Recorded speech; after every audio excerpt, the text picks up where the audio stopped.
Bienvenue sur l'Argus.fr et bienvenue chez S2A, Société Aérodynamique Acoustique Automobile. Qu'est-ce que c'est concrètement? Eh bien, c'est une soufflerie qui est commune à Renault et au groupe Stellantis. Vous allez voir que la soufflerie, eh bien, c'est une étape cruciale dans le développement d'un véhicule. Tout le monde y passe, de la citadine au SUV bien sûr, en passant par les supercars. Et notre cobaye du jour, eh bien, c'est la nouvelle 308.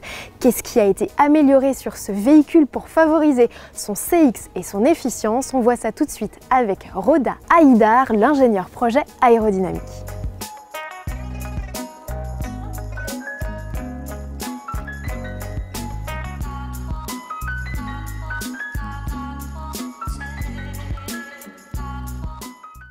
L'aérodynamique est devenue une donnée prépondérante dans le développement d'un projet pour les raisons d'efficience qui sont recherchées. Et on commence à travailler très tôt, dès les premiers sketchs du style, sur du virtuel, en numérique. Et bien entendu, en parallèle de ça, on a une maquette qui nous accompagne en soufflerie. Alors, on est dans la veine aérodynamique. Cette pièce, elle nous sert à mettre au point l'aérodynamique du véhicule en envoyant de l'air sur un véhicule. Derrière moi, c'est un motoventilateur, donc c'est une installation mécanique qui, lorsqu'elle se met en rotation, permet de créer du vent. C'est une technologie de pointe, on a 4 MW de puissance installée ici, un peu plus de 8 mètres de diamètre en termes de dimension. Quand l'objet se met en rotation, on est capable d'atteindre en zone soufflerie 240 km/h. Le motoventilateur est très éloigné de la zone de mesure soufflerie pour éloigner le bruit de la voiture. Donc l'air se met en rotation ici, le circuit est fermé, il y a des pales qui redirigent l'écoulement et le but c'est d'amener l'air le plus laminaire possible sur le véhicule pour ne pas fausser les mesures. Donc derrière moi un véhicule de production, mais très tôt on a une maquette. Cette maquette est un volume plein, excepté pour le sous-capot et également excepté le sous-bassement pour avoir tout ce qui est ligne d'échappement par exemple. Alors ce que vous avez en face de vous, c'est le stade ultime de maquette aérodynamique, ce qu'on appelle une maquette creuse. Parce qu'elle est représentative des fuites qui existent sur un véhicule. Autour du capot, au niveau des entrées d'air, autour des joints de rétro, autour du volume arrière. C'est des jeux qui sont importants pour l'aéro et l'aérodynamique et l'aéroacoustique. Le rétroviseur. Donc c'est un élément aérodynamique à part entière. C'est un élément qu'on partage avec d'autres véhicules de la marque Stellantis. Donc il a fallu s'arranger pour optimiser sa forme, son aéroacoustique, son aérodynamique, pour la rendre compatible du cahier des charges architecture en termes de visibilité par exemple, l'améliorer, être bench sur le segment grâce à cette pièce-là, et pour autant gagner quasiment 0,5 g de CO2 rien que sur cette pièce par rapport à l'ancienne 308. C'est également un des seuls rétroviseurs qui existe qui, au lieu d'augmenter la contribution aéroacoustique au sein de l'habitacle, participe à la réduire. Une deuxième zone qui nous a paru très importante de partager avec vous, c'est le béquet. Le volume arrière, c'est 40% du CO2 global dû à l'aérodynamique sur un véhicule. Donc on le voit par rapport à l'ancienne 308, le volume vient s'écraser, mais malgré cela, on arrive à améliorer d'autres prestations que l'aérodynamique, par exemple la rétrovision arrière.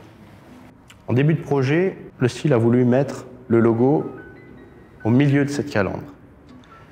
Donc, premier réflexe, il a fallu abaisser cette plaque de police. Abaisser cette plaque de police, ça peut être vu comme une contrainte aérodynamique puisqu'on vient placer un mur en partie inférieure, donc sur le diffuseur avant du véhicule. Et pour autant, on l'a utilisé comme une opportunité en travaillant tous les rayons du bas de bouclier avant, en optimisant le recouvrement de la roue et en optimisant l'écoulement d'air au-dessus des crocs du lion que vous voyez là. Donc tout ça a été fait en parfaite harmonie pour optimiser le CO2 par rapport à une 308 que l'on remplace. On a eu carte blanche dès le début du projet pour améliorer le CO2 via le sous-bassement. On a réussi à avoir sur cette 308 un plancher parfaitement plat. Il y a quelques années de ça, si ce n'est dans la haute compétition, les véhicules n'étaient pas aussi bien travaillés que ce que vous voyez là. Le CO2, l'aérodynamique, toutes ces choses-là, elles sont maintenant presque inculquées à chacun de nos véhicules. Et ça se traduit sur cette 308 par ce plancher plat et par les innovations qu'on a mis en place devant les roues. D'un point de vue de développement aérodynamique, manipuler plusieurs énergies, l'ACE, donc un moteur à combustion interne, ou le PHEV, se traduit par un sous-bassement différent qu'il faut équilibrer, également par une déclinaison en termes de pneumatiques et de style de jante qu'il a fallu également optimiser. Par rapport à l'ancienne génération, On a gagné 2 points de CX, nous sommes passés de 0,30 à 0,28. Concrètement, ça se traduit par un gain de 2 grammes de CO2 sur toutes les versions. Donc nous travaillons sur la forme extérieure du véhicule, mais cela sert également pour la perception à l'intérieur du véhicule, notamment pour des prestations telles que l'aéroacoustique.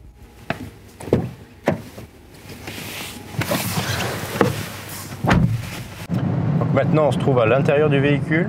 Le vent est à 140 km/h, comme vous pouvez le voir sur ma gauche. Le véhicule est parfaitement stable. Aérodynamiquement, on ne sent pas les vibrations. Acoustiquement, on a également travaillé au plus juste les formes du pied A et la forme du rétroviseur pour avoir une aéroacoustique soignée à l'intérieur du véhicule. Alors, en tant qu'aérodynamicien, on a également en charge le traitement des salissures de vitres en cas de pluie, mais également l'aéroacoustique.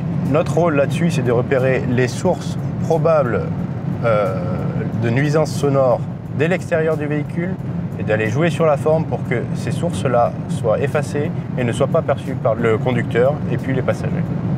Donc là, nous allons faire dévier le véhicule à plus 10 degrés. Plus 10 degrés, c'est un cas courant que l'on peut rencontrer sur autoroute. Vous vous en rendez compte, pas d'effet sur l'aéroacoustique. Donc on passe de plus 10, passage à 0, passage à moins 10. On se rend compte qu'habituellement dans un véhicule, lorsque on a des vents et des rafales à 140 qui viennent nous atteindre, on a une perception sonore qui est dégradée. Ce n'est pas le cas sur ce véhicule. Donc l'acoustique, on a la chance d'être assis dans le véhicule. C'est un véhicule de production qui est terminé. Mais en phase de démentionnement, on a vu les maquettes aérodynamiques tout à l'heure. Il n'y a pas moyen d'ouvrir les portes, il n'y a pas moyen de s'asseoir à l'intérieur. On utilise pour cela un caisson acoustique. Les vitrages sont remplacés par de l'aluminium. L'aluminium a une transparence acoustique identique au verre que l'on utilise sur nos véhicules. Donc via cette installation-là, on a un habitacle technique représentatif de, non pas de ce que sera le style, mais représentatif de ce qui sera l'absorption de l'habitacle en termes d'acoustique. Et à l'intérieur de ces habitacles très techniques, on est capable d'aller installer des têtes acoustiques aux passagers avant et également arrière en cas de besoin. Sur cette nouvelle 308, plus d'une soufflerie sur 3 s'est passée avec un designer à mes côtés, avec lesquels nous avons fortement échangé sur certaines zones, avec lesquels nous avons manipulé ensemble sur les maquettes dites pleines, afin de placer au millimètre près chaque ligne qui était importante pour le style, afin de s'exprimer, mais également à l'aéro, afin de gagner en efficience. Entre les premiers travaux aérodynamiques et puis le véhicule que vous avez sous les yeux, il s'est écoulé 4 ans. Donc là, vous travaillez déjà sur les futurs projets de Peugeot. Nous sommes déjà sur l'avenir de la marque, oui. On espère que, comme nous, vous êtes devenus incollables sur l'aérodynamique de la nouvelle Peugeot 308. On vous donne rendez-vous très prochainement sur largus.fr pour de nouveaux contenus vidéo exclusifs. À très bientôt!